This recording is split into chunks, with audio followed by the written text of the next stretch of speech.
یکتا کنم دعا. هر بنده خدا گناهکار در جهان، یا رب دعا بده به گمراه کنم دعا. خاکی به خبر برو سوی راه پاک، این راهی مصطفاست بر این راه کنم دعا. بنده چی گفتنیست به یاران و آدمان، هر صبح شام خود هزارها کنم دعا. هر صبح شام خود هزارها کنم دعا.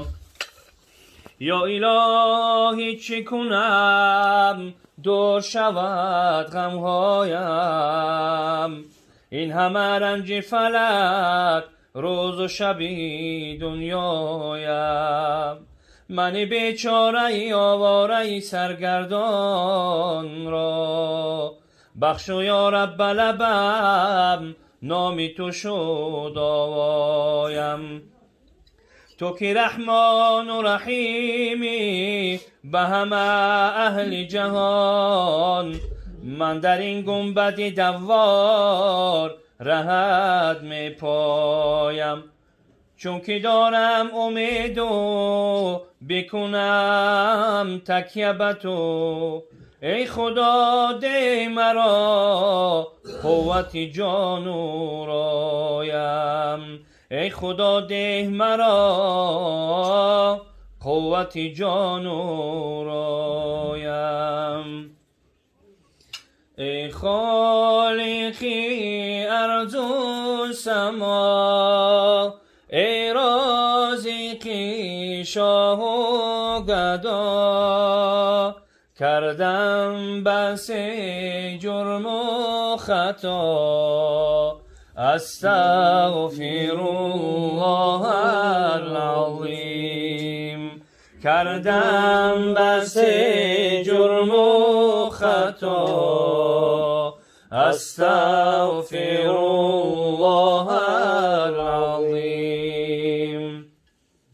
کردم گناهی بی عدد، دانم که بد کردم چی بد، وردی زبانم احد، استغفر الله العظیم. وردی زبانم احد، استغفر الله العظیم.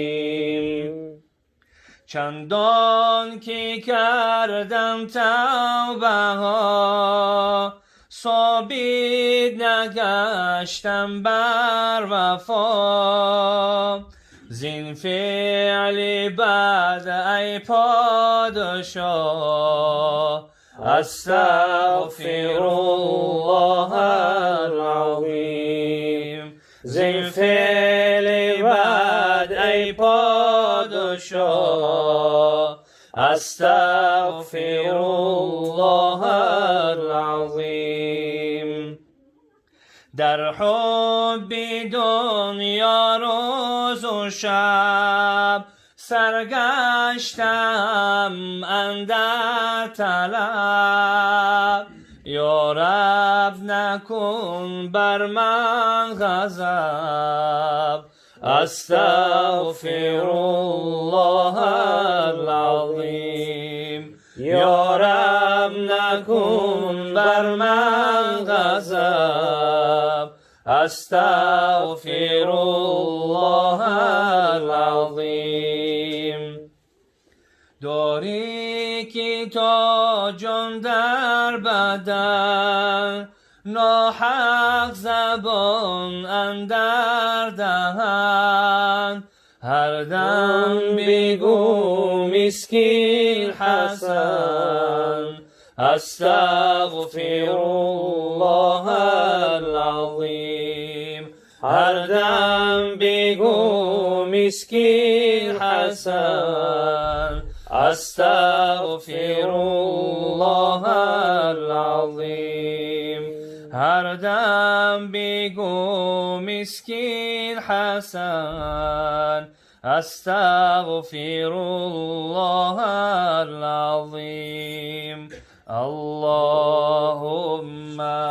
صل على محمد وآل محمد. صل على محمد وأصحاب محمد.